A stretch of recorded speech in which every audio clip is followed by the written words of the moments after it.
There is a country with more nuclear warheads than Britain, more than France, a country whose arsenal is growing faster than any nation's on Earth, and it was imagined into existence by a poet. Pakistan sits on the ruins of one of humanity's oldest civilizations, 5,000 years of continuous culture, and yet the world sees only one thing: the bomb. 165 warheads pointed mostly at a neighbor 14 miles away, across a line drawn in blood in 1947. But the story the warheads tell is not the story this land wrote for itself, because Pakistan is the only country on Earth whose founding document was not a constitution or a declaration. It was a poem. November 9th, 1877. A boy is born in Sialkot, a small city in the Punjab, to a tailor and his wife. His name is Allama Iqbal. He will never hold elected office. He will never command an army. But the words he writes in Urdu and Persian will do what empires could not. They will draw a border across a continent and bring a nation into being.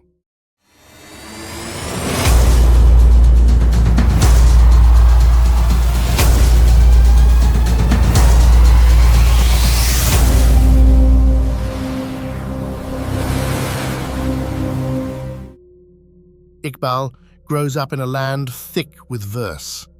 Sufi shrines dot every province. Poetry is not decoration here, it is infrastructure. In the bazaars of Lahore, in the courtyards of Sindh, in the mountain passes of the Pashtun Northwest, people do not merely read poems, they sing them. They argue over couplets the way other nations argue over laws. The ghazal, a form older than English itself, is the common currency of emotion, and qawwali, Sufi devotional singing, fills the air at shrines where the boundary between prayer and performance dissolved centuries ago. Iqbal goes to England, studies at Cambridge, earns a doctorate in Munich. He reads Nietzsche, Goethe, Rumi, and then he comes home and does something no philosopher in Europe ever attempted. He writes a poem that proposes a country. His concept is khudi, selfhood, the idea that a people must know who they are before they can govern themselves. And in his 1930 Allahabad address, he articulates for the first time the vision of a separate Muslim state in the northwest of India, not through a legal brief, through the architecture of verse. Iqbal dies in 1938, 9 years before the country he imagined comes into existence. He never sees Pakistan, but Pakistan sees him everywhere. His mausoleum stands beside the Badshahi Mosque in Lahore. His face is on the currency. His words are taught in every school. And every November 9th, the country stops to honor not a general, not a president, but a poet. This is where the story begins, not with the bomb, with the word.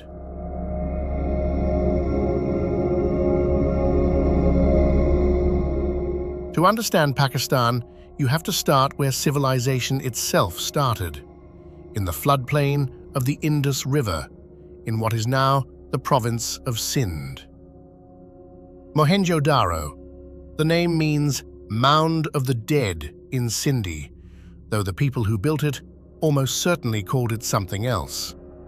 We do not know what, because in 5,000 years, no one has deciphered their script.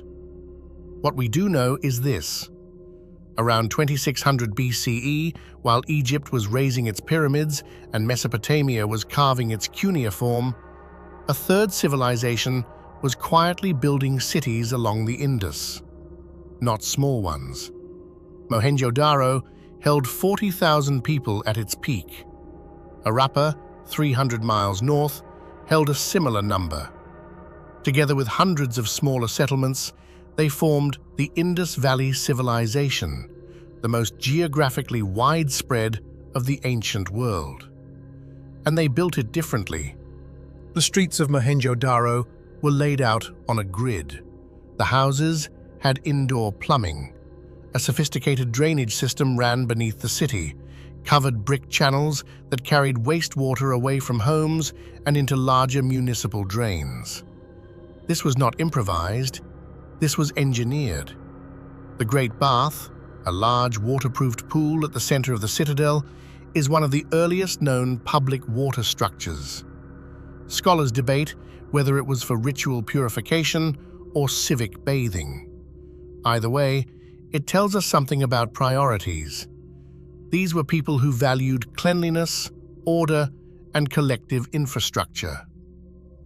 But here is the detail that haunts archaeologists. In all the excavations at Mohenjo-daro and Harappa across decades of digging, researchers have found almost no weapons.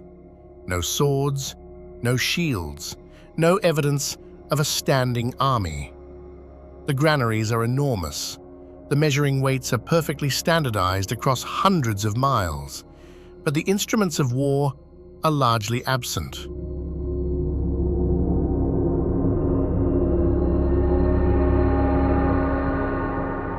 This does not mean the Indus people lived without conflict, but it suggests a civilization whose organizing principle was commerce, not conquest, trade, not tribute. And then, around 1900 BCE, they vanished. The cities emptied. The script went silent. Whether climate change, river migration, or invasion drove the collapse remains debated. But the civilization that may have been the most peaceful of the ancient world simply stopped. But Mohenjo-daro was not the beginning, not even close. In the hills of Balochistan, near the town of Sibi, lies Mehrgarh, a Neolithic settlement dating to 7000 BCE, 9,000 years old, one of the earliest farming communities in human history. The people of Mehrgarh cultivated wheat and barley, domesticated cattle, and made pottery before the great river civilizations of Egypt and Mesopotamia had begun. They drilled teeth, the earliest known evidence of dentistry. They buried their dead with turquoise beads. Mehrgarh was abandoned around 2600 BCE, roughly when Mohenjo-daro was rising. One civilization ended as the next began.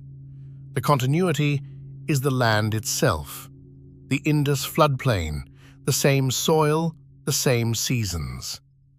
9,000 years of settlement in the same few hundred kilometers of river valley. 5,000 years later, Pakistan sits directly on top of their ruins. And the question that hangs over Mohenjo-daro hangs over the country itself. What happens when a civilization built on one set of values is forced to survive by another? The land between the Indus and the mountains has never been left alone. Every empire with ambitions eastward came through here. Cyrus the Great in the 6th century BCE, Alexander of Macedon in 327 BCE, fighting the Battle of the Hydaspes against King Porus on the banks of the Jhelum. The Arabs arrived in 712, bringing Islam. The Ghaznavids followed. Then the Delhi Sultanate. Then the force that would reshape the land more than any other, the Mughals. And the gateway for all of them was the Khyber Pass. 45 kilometers long, at its narrowest, barely 3 meters wide, cut through the Spingar Mountains between Afghanistan and Pakistan. For 3,000 years, this has been the most strategically important corridor in Asia. Armies, traders, monks, refugees, they have all squeezed through this gap between empires. Today, the pass carries the N5 highway.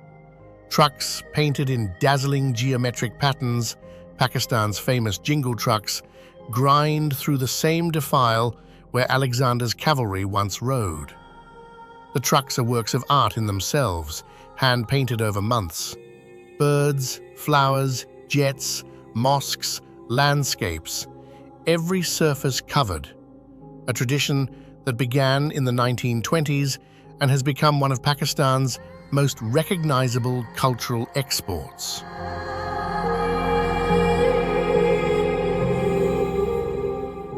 And beneath the surface of the land these trucks cross, another surprise. The Kara salt mines in the Punjab's Salt Range are the second largest salt mine on Earth. They produce 325,000 tons of salt per year from tunnels that extend over 40 kilometers underground. Legend holds that Alexander's army discovered them when their horses began licking the rocks during a rest stop.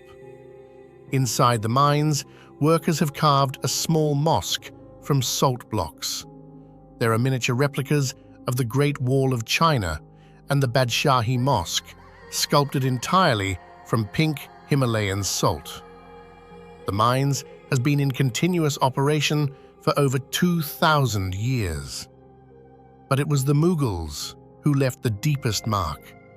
For 2 centuries, from Babur's arrival in 1526 to Aurangzeb's death in 1707, the Mughal Empire transformed the subcontinent. And nowhere more than in Lahore, Pakistan's cultural heart, a city of 30 million in the Punjab, on the banks of the Ravi River. If Islamabad is the country's administrative brain and Karachi its commercial gut, Lahore is its soul. The Badshahi Mosque, completed in 1673 under Aurangzeb, held 100,000 worshippers and was the largest mosque on earth for over 300 years.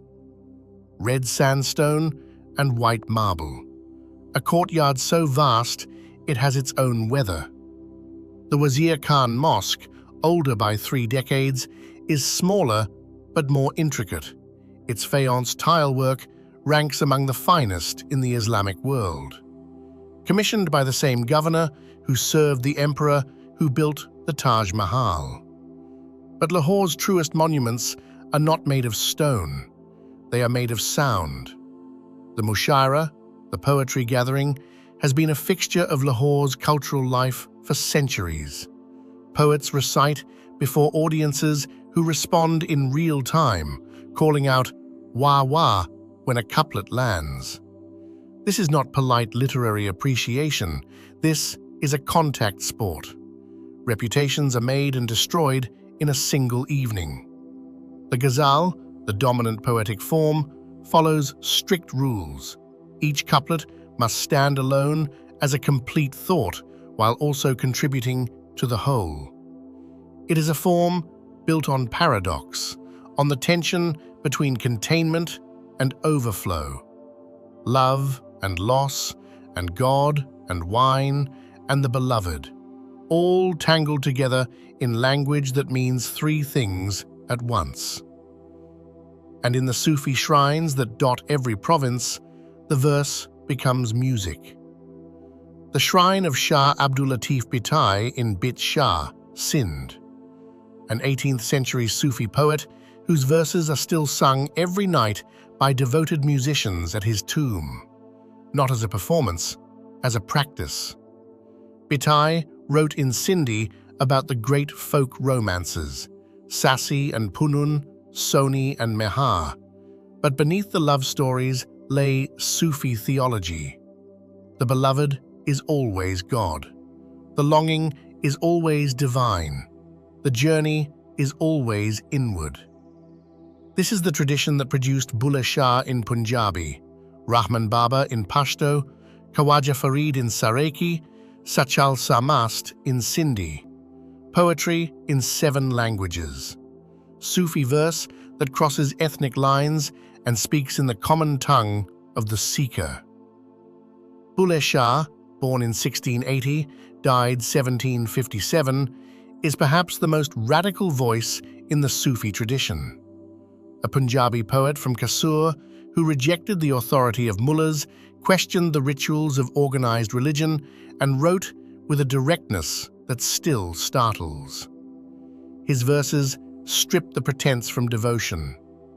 "Who are you to judge my faith?" he asks in poem after poem.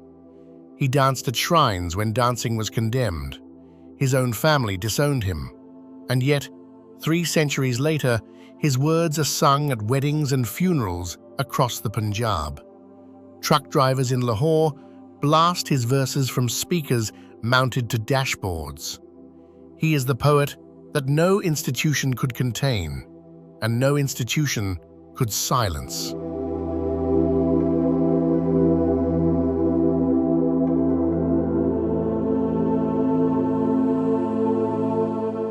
And from this tradition came the voice that would carry it to the world. Nusrat Fateh Ali Khan, born in Faisalabad in 1948, the son and nephew of Qawwals, practitioners of Qawwali, the devotional singing tradition that traces directly to the 13th century Sufi saint Amir Khusro.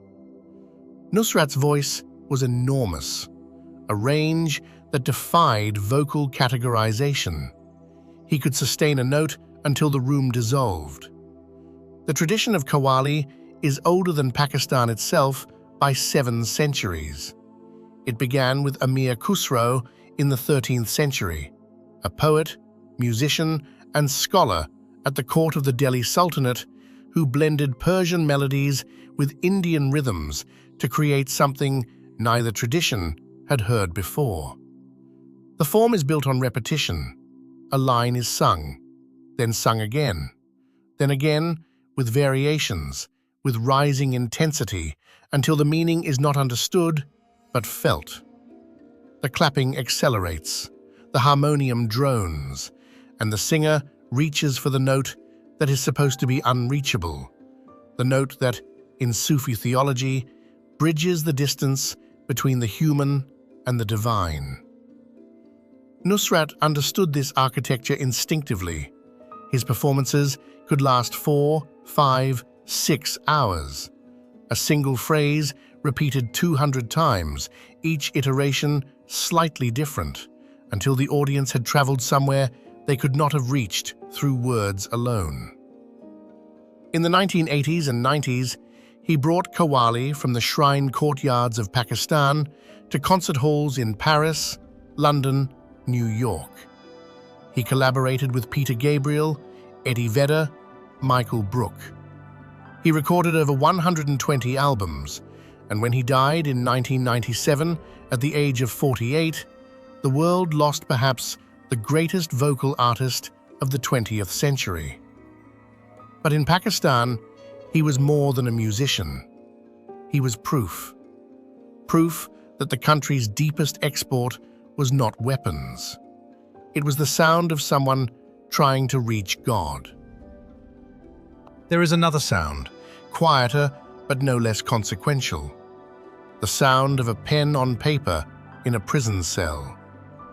Faiz Ahmed Faiz.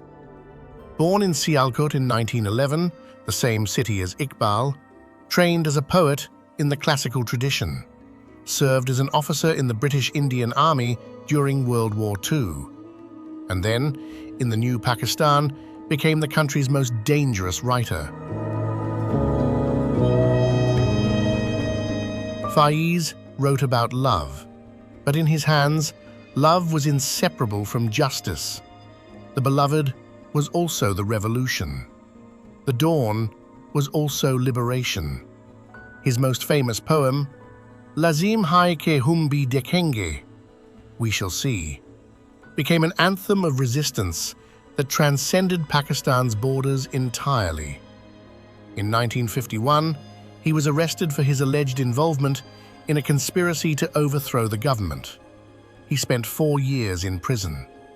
He wrote some of his finest verse behind bars.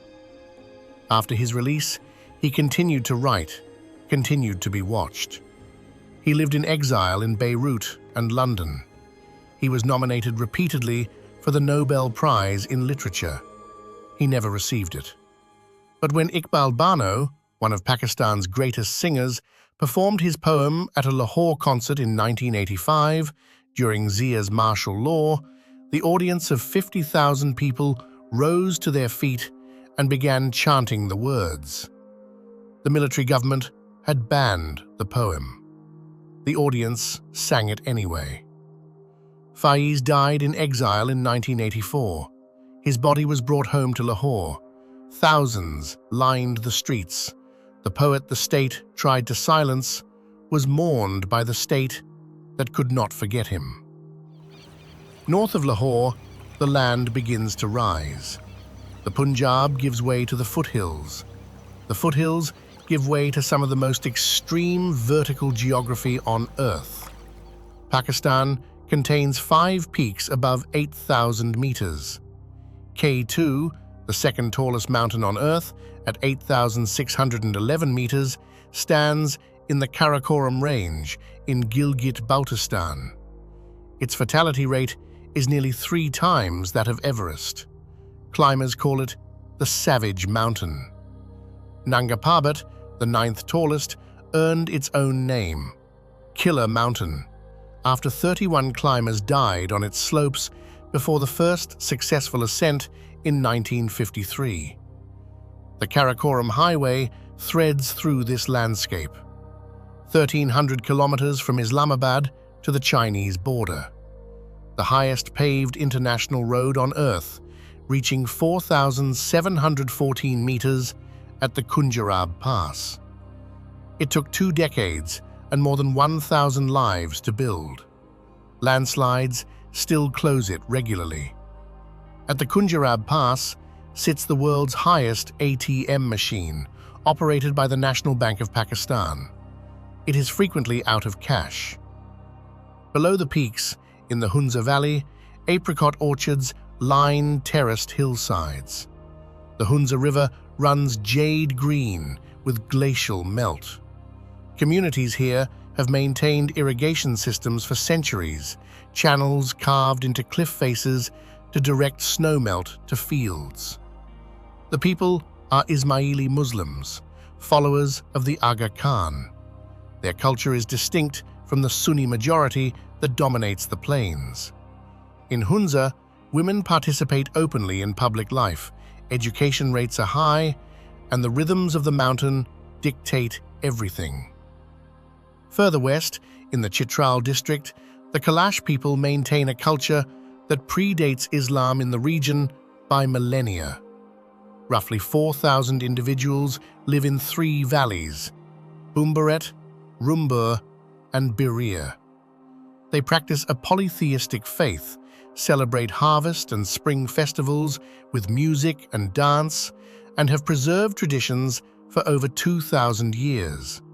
UNESCO has recognized their festivals as intangible cultural heritage.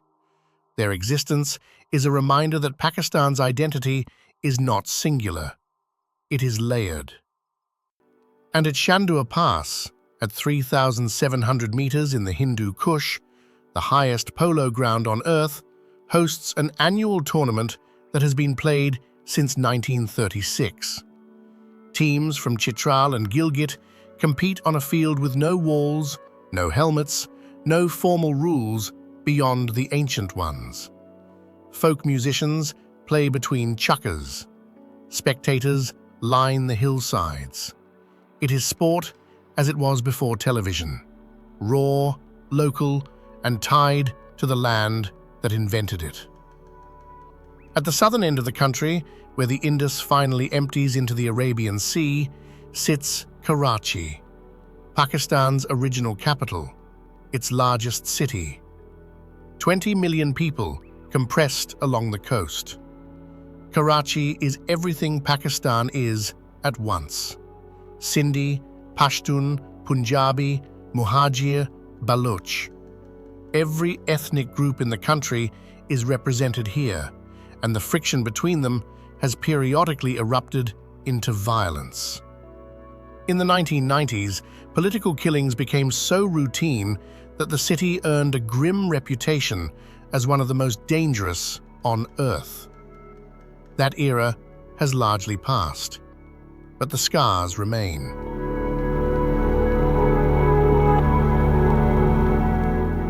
What also remains is the energy. Pakistan's stock exchange is here, its main port. Its film industry, Lollywood, is based partly in Karachi, partly in Lahore. The fishing harbour at dawn is a wall of colour and noise. And in the old quarters, the food, nehari, slow-cooked overnight, biryani, layered with saffron and bone marrow, halim, thick enough to stand a spoon in, reflects centuries of trade with the Persian Gulf, East Africa, and the wider Indian Ocean world. And there is one more Karachi story that defines the country's contradictions, not through conflict, but through compassion.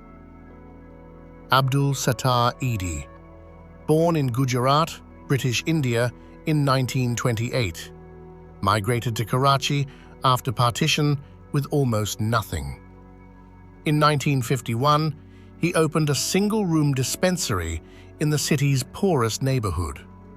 By the time he died in 2016, the Edhi Foundation operated the largest volunteer ambulance network on Earth, over 1,800 vehicles. The foundation runs orphanages, shelters, blood banks, and rehabilitation centers. It accepts donations from anyone. It serves anyone, regardless of religion, ethnicity, or nationality. In 2005, it donated $100,000 to Hurricane Katrina relief in the United States. Edhi never held political office. He owned 2 sets of clothes. He slept in his office. He was nominated repeatedly for the Nobel Peace Prize. He never received it. But in Pakistan, his ambulances, white with green writing, are as recognizable as the flag itself. When people could not rely on the state, they relied on Edhi. The man who started with one room built what the government could not. But to understand what Karachi means to Pakistan, you have to understand how it became a city of 20 million. And that means returning to 1947. August 14th, 1947. At midnight, the British Raj ends. 2 nations are born, India and Pakistan. The border, the Radcliffe Line, drawn by a British lawyer who had never been to India, splits the Punjab and Bengal in 2. What follows is the largest mass migration in human history. 10 to 15 million people move, Muslims to Pakistan, Hindus and Sikhs to India. They travel by foot, by bullock cart, by train. The columns of refugees stretch for 60 miles, and in the space between the columns, somewhere between 1 and 2 million people are killed. Neighbor turns on neighbor, villages burn. Trains arrive at stations carrying only corpses. The birth of both nations is baptized in blood that neither side has fully reckoned with. Karachi swelled with muhajirs, the Urdu-speaking migrants from northern India who chose Pakistan. Lahore absorbed Punjabi Muslims from the eastern Punjab. Entire populations were exchanged, as if human beings were entries in a ledger. The partition was not surgery. It was amputation without anesthesia. And the phantom pain has never stopped. Kashmir, the Himalayan territory at the northern tip of the subcontinent, was claimed by both nations. The first war broke out before the year was over. The second came in 1965. The line of control that divides Kashmir today is not a border, it is a ceasefire line from 1949.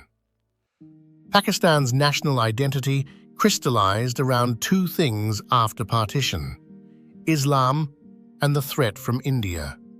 And both would drive the country toward a destination its poet-founder never imagined. Before the bomb, there was another rupture, one that tore the country in half. Pakistan in 1947 was geographically absurd, 2 wings separated by 1,000 miles of India. West Pakistan, East Pakistan. different languages, different cultures, different food, connected only by religion and a shared flag.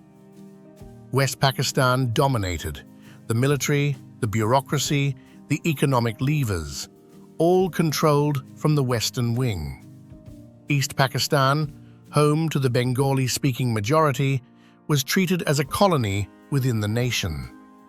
When Cyclone Bola struck East Pakistan in November 1970, killing between 300,000 and 500,000 people, the Western government's response was catastrophic neglect. In the elections of 1970, the Awami League, the Bengali Nationalist Party, won a decisive majority.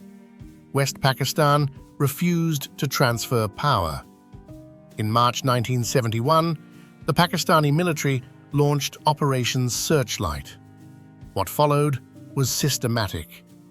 Universities were targeted, intellectuals rounded up, Hindu minorities singled out.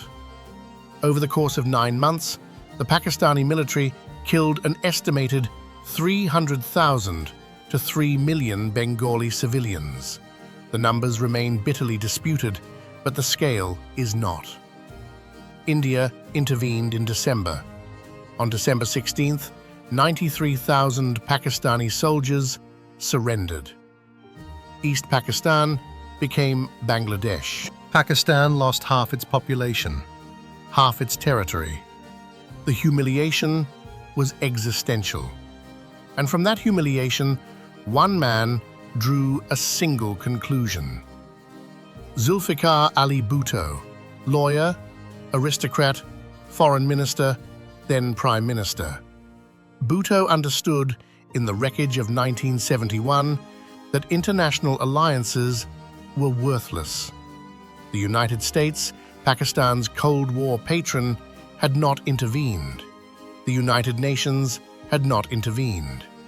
No one had saved Pakistan from itself. Bhutto's conclusion was blunt. If India builds the bomb, he declared, we will eat grass or leaves, even go hungry, but we will get one of our own. January 20th, 1972. Bhutto convenes a secret meeting of Pakistani scientists in Multan. Some accounts place it at a private estate, others in a government building. The details vary. The outcome does not. Project 706 is born. Pakistan's Manhattan Project. Funded initially at $450 million, money that came in part from Libya and Saudi Arabia, the goal? Build a nuclear weapon before India builds another one. The method? 2 parallel programs. One for uranium enrichment, one for plutonium. Both running in secrecy so deep that even within the government, few knew the full picture. The uranium path would be led by a metallurgist named Abdul Qadir Khan, born in Bhopal, British India, in 1936. Educated in Germany, employed at Urenco, a European nuclear fuel consortium in the Netherlands, where he had access to classified centrifuge designs for uranium enrichment.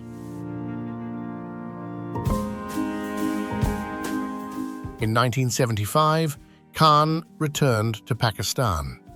He brought with him knowledge, contacts, and according to multiple investigations, stolen centrifuge blueprints.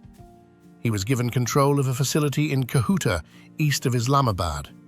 Within a decade, the engineering research laboratories, later renamed Khan Research Laboratories, were producing weapons-grade uranium.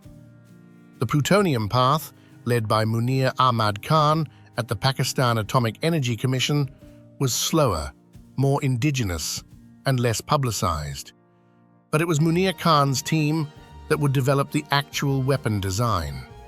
The bomb itself, the physics package, the implosion mechanism, the miniaturization, came not from the famous Khan, but from the scientists history barely remembers. And there is one scientist whose story the nuclear narrative should include, but rarely does. Abdus Salam.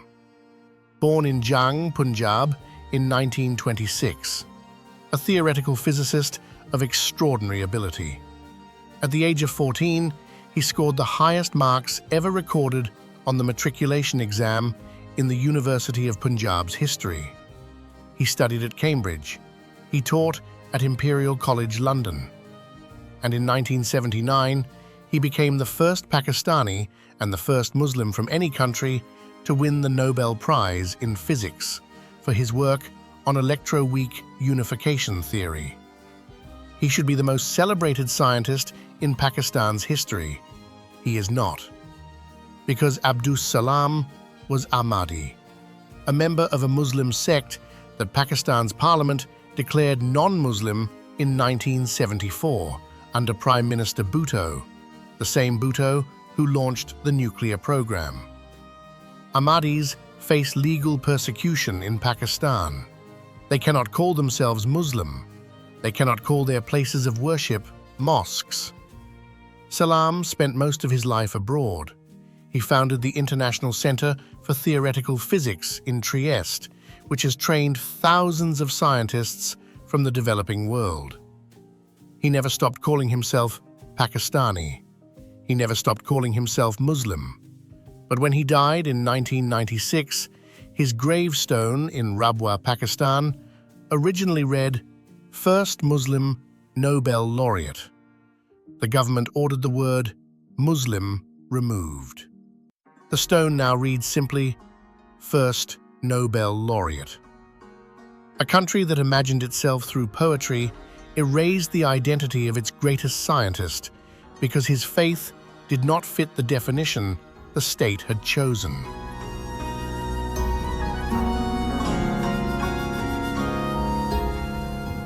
"3,000 scientists, 30 facilities, a global procurement network that bought components piece by piece to avoid detection. The cost, over 2 decades, an estimated $5 billion. In one of the poorest countries on Earth, Bhutto did not live to see it completed.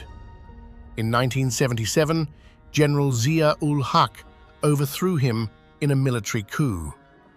In 1979, Bhutto was hanged. The man who launched the nuclear program was executed by the military establishment that now controlled it. But the program continued. Under Zia, it accelerated. The military that killed Pakistan's elected leader understood something Bhutto had also understood. The bomb was bigger than any one man. In the high Karakoram, where the air thins to a whisper, something moves along a ridgeline. Pale grey fur against grey rock. A tail as long as its body, thick as a rope, used for balance on near vertical terrain. The snow leopard. Panthera uncia, the ghost cat of Central Asia. Fewer than 400 survive in Pakistan, scattered across the remote ranges of Gilgit-Baltistan and Khyber Pakhtunkhwa. They hunt ibex and markhor at altitudes above 3,000 meters, covering territories of up to 200 square kilometers. They are almost never seen. Camera traps capture them padding along cliff edges in the pre-dawn dark, their rosette-marked coats blending perfectly with the scree. When a herder loses a goat to a snow leopard, the economic loss can be devastating. A single animal may represent months of income. Retaliatory killings have been the primary threat to the species for decades. But community conservation programs, funded in part by the WWF and supported by Pakistan's wildlife agencies, have begun to change the equation. Livestock insurance schemes compensate herders for losses. Camera trap monitoring provides population data. In some valleys, the snow leopard has become an economic asset, a draw for wildlife tourism that brings more income than the goats it occasionally takes. It is a fragile arrangement, but it holds. And in a country where so much is fragile, that is worth noting.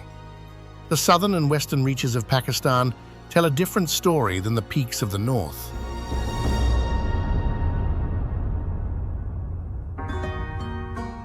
Balochistan, the country's largest province, 44% of Pakistan's total landmass, and its poorest. Poverty rates above 50%, literacy rates among the lowest in South Asia, an infrastructure deficit so severe that large portions of the province lack reliable electricity, clean water, and paved roads. And beneath the surface, natural gas, coal, copper, gold, chromite, mineral wealth that has been extracted for decades, with royalties flowing overwhelmingly to the federal government and to Punjabi-dominated corporations, not to the Baloch people who live above it. Balochistan's relationship with Pakistan has been adversarial from the beginning. On August 15, 1947, the day after Pakistan's independence, the Khan of Kalat declared Balochistan independent. The declaration lasted 7 months. In March 1948, the Pakistani military moved in, and the Khan was forced to sign an instrument of accession. His brother, Prince Abdul Karim, took to the hills and launched the first Baloch insurgency. It was small and it was crushed, but it set the pattern. 5 uprisings since 1948, 1958, 1963, 1973, when Prime Minister Bhutto dismissed Balochistan's elected provincial government and sent the army in, sparking a 4-year conflict that killed 3,000 Pakistani soldiers and 5,000 Baloch fighters. And again, from 2004 to the present, a low-intensity insurgency marked by bombings, ambushes, and a response from the Pakistani state that human rights organizations have condemned. Enforced disappearances, extrajudicial killings, bodies found in commercial areas, bullet-riddled, as warnings. The Commission of Inquiry on Enforced Disappearances, one of Pakistan's longest-running public inquiries, has documented thousands of cases.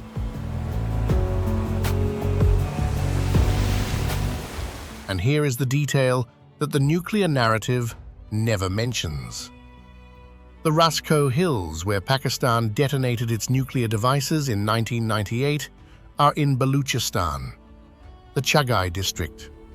The tests that made Pakistan a nuclear power were conducted on Baloch land. The people of Pakistan's poorest province woke to the tremor of their country's greatest achievement and were not asked. Today, Balochistan is being reshaped by forces larger than the insurgency.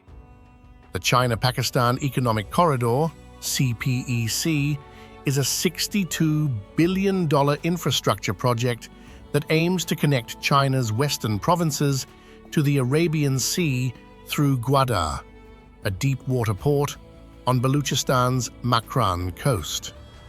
Roads, pipelines, power plants, fiber optic cables, a corridor of development cutting through Pakistan's least developed province. The Pakistani government presents CPEC as Balochistan's salvation. The Baloch separatists see it as the final extraction. Their land, their coastline, their resources handed to China and Punjab. Chinese workers in Gwadar live behind walls and wire. Attacks on CPEC projects by Baloch militants have increased. The port that was supposed to bring prosperity has become another front in a conflict that began the day after independence. On the road between Taxila and Islamabad, the past and the future share an off-ramp. Taxila, 30 kilometers northwest of the capital. For nearly 1,000 years, this was one of the most important centers of learning in the ancient world. The Gandhara civilization flourished here, a fusion of Greek, Persian, and Buddhist traditions that produced some of the earliest known representations of the Buddha in human form. Before Gandhara, the Buddha was depicted only by symbols: a footprint, a wheel, an empty throne. Here, under the influence of Greek sculptural traditions carried east by Alexander's armies, he was given a face. The ruins at Taxila span 3 successive cities: Bir Mound, Sirkap, and Sirsuk, covering a period from the 6th century BCE to the 5th century CE. The university at Taxila attracted students from across Asia. Chanakya, the political theorist who authored the Arthashastra, is believed to have taught here. Panini, the grammarian whose analysis of Sanskrit remains foundational to linguistics, studied here. This was not a provincial outpost. This was a capital of thought. The Gandhara sculptures, serene Buddhas in flowing Hellenistic robes, are now scattered across museums in Lahore, Peshawar, Karachi, and around the world. The Julian Museum at Taxila holds some of the finest. They are proof of something Pakistan's critics rarely acknowledge: that this land was cosmopolitan long before it was contested. The ruins of Taxila sit 30 minutes from Islamabad, the purpose-built capital inaugurated in 1967. The Faisal Mosque, designed by Turkish architect Vedat Dalokay, seats 100,000 and resembles a desert tent more than a traditional mosque. 8 sides, no dome. It was the largest mosque in the world when completed in 1986, funded by King Faisal of Saudi Arabia. Modern Islamabad is orderly, gridded, quiet by Pakistani standards. It is the country's administrative center, but not its pulse. The pulse lives in the places where the poetry is still spoken aloud. Sialkot, 120 kilometers north of Lahore, near the Indian border, Iqbal's birthplace. A small city in the Punjab that has, improbably, become one of the world's great manufacturing centers. 40% of the world's hand-stitched soccer balls are made in Sialkot. Each ball requires roughly 690 stitches. The industry began under British colonial rule, when local craftsmen repaired punctured footballs for soldiers, and the quality was so high that manufacturing orders followed. Today, Sialkot's factories have produced balls for FIFA World Cups, and the city also manufactures surgical instruments, leather goods, and sporting equipment exported to over 100 countries. Iqbal grew up here. The poet who dreamed a nation was born in the same workshops where hands stitched the world's footballs. An image so contradictory, it feels like a couplet from one of his own ghazals.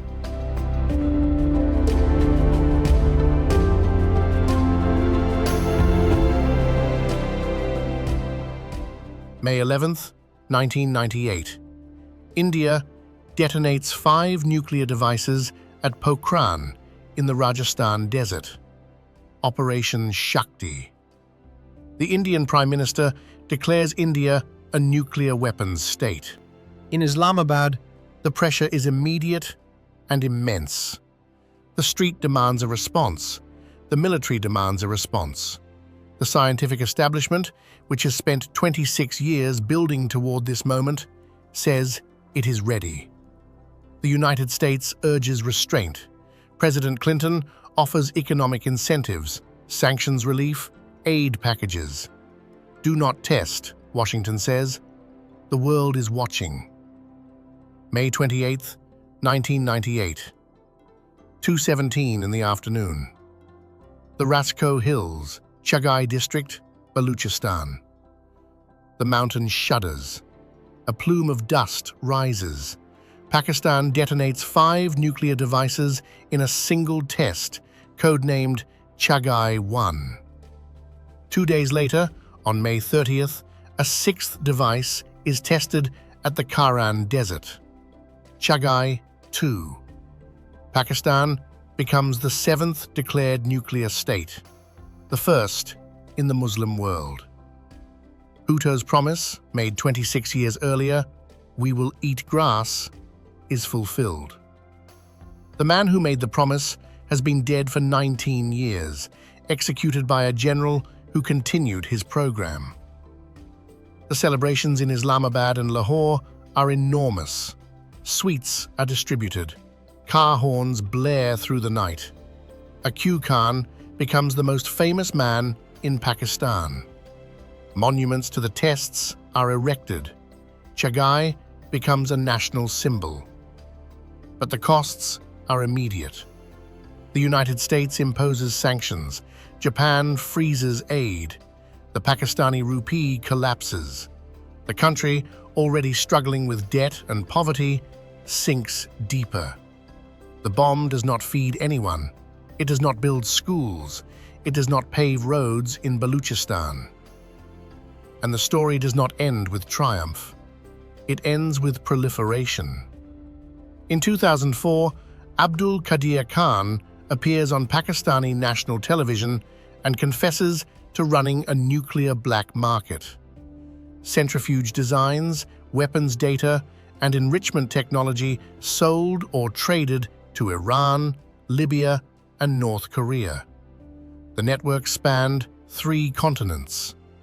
The father of Pakistan's bomb had become the world's most dangerous arms dealer. Khan is placed under house arrest. He later recants his confession, saying he was coerced. The Pakistani government insists it had no knowledge of the network. International investigators remain skeptical. Khan dies in 2021. He is given a state funeral. The man who gave Pakistan the bomb and gave 3 other nations the means to build one is buried as a hero. On the Deosai Plateau, at 4,100 meters above sea level, the Himalayan brown bear moves through a landscape so flat and treeless it resembles a step dropped into the sky. Deosai is one of the highest plateaus on Earth. In summer, wildflowers carpet the grassland in yellow and purple. The bears, perhaps 50 to 60 individuals, are the plateau's apex residents, feeding on marmots and roots in a place where winter temperatures fall below -30. The bears were nearly extirpated in the 1980s. Deosai's designation as a national park in 1993, combined with sustained anti-poaching patrols, has allowed a slow recovery. They are not thriving, but they persist. High on a cliff face in the Hindu Kush, a male markhor stands motionless. Spiral horns corkscrewing a meter above its head. The national animal of Pakistan, Capra falconeri. Its name comes from the Persian for snake eater, a reference to the old belief that the markhor would kill and consume serpents. The species was heading toward extinction. Intensive hunting for trophies and meat, habitat loss to livestock, competition for forage. By the early 1990s, fewer than 2,500 remained across all of Pakistan. Then, something counterintuitive happened. The government introduced regulated trophy hunting. Wealthy international hunters paid tens of thousands of dollars for a permit to hunt a single old male past breeding age. 80% of the revenue goes directly to the local community. The communities, suddenly invested in the animal's survival, began protecting the herds. Poaching dropped. Populations recovered. Today, more than 5,000 markhor roam the mountains of northern Pakistan. It is not a clean story. Trophy hunting remains ethically contentious. But the markhor's rebound is one of the most successful community-based conservation models in Asia. The animal, whose name means snake eater, survived by giving its oldest members to strangers with rifles and using the money to guard the rest. Pakistan's military has ruled the country directly for roughly half its existence. Coups in 1958, 1969, 1977, 1999. Between coups, the army has exerted control through intelligence agencies, economic enterprises, and the perpetual leverage of the nuclear arsenal. Bhutto launched the bomb program. Zia continued it and had Bhutto killed. Benazir Bhutto, Zulfikar's daughter, became the first woman to lead a Muslim-majority democracy in 1988. She served 2 terms, was dismissed both times on corruption charges, went into exile, returned, and was assassinated in Rawalpindi in 2007. A bomb and gunfire. She was 54. The country born from a poem keeps writing its verses in blood. And yet, in the evenings in Lahore, the mushairas still fill. Young poets read alongside old masters. The couplets are shared on smartphones now. WhatsApp groups dedicated to Urdu verse. TikTok accounts reciting Faiz Ahmed Faiz, the revolutionary poet who was jailed and exiled for writing against military rule and whose words, decades after his death, are still considered dangerous enough to matter. In the shrine courtyards of Sindh and Punjab, the Qawwali still rises. Thursday nights, the singers build the melody in spiraling repetitions, the same way Nusrat Fateh Ali Khan did, the same way their tradition has done for 700 years. The audience claps. Some weep. Some stand and sway with closed eyes. In Sialkot, the footballs are still stitched by hand. In Chitral, the Kalash still dance at harvest. On the Deosai Plateau, the brown bears emerge from hibernation each spring into a field of wildflowers. In Swat, a valley so beautiful the Mughals called it the Switzerland of the East, a girl named Malala Yousafzai stood up for the right to attend school. The Taliban shot her in the head on a school bus in 2012. She was 15. She survived, went to Oxford, won the Nobel Peace Prize at 17, the youngest laureate in history. She is, in a sense, the latest in a line that stretches back through Faiz and Iqbal. Someone who believed that words, an education, a voice, a pen, could reshape the world. Pakistan is not its bomb, but the bomb is the price it paid for its borders. And the borders were drawn because a poet believed that a people who shared a faith deserved a land where they could recite their verse without permission. The contradiction is the country, a civilization older than history, a state younger than most of its citizens' grandparents.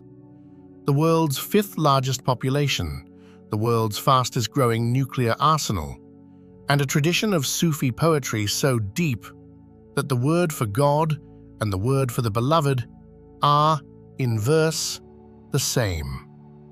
The bomb says, "Destroy me, and I destroy you." The poem says, "Know yourself, and you are free." Pakistan holds both truths in its hands and has not yet decided which one to put down. Iqbal wrote, "Raise yourself so high that before every decree, God himself asks you, 'Tell me, what is your will?'" The country he imagined has spent 78 years trying to answer. Thanks for watching, and see you soon.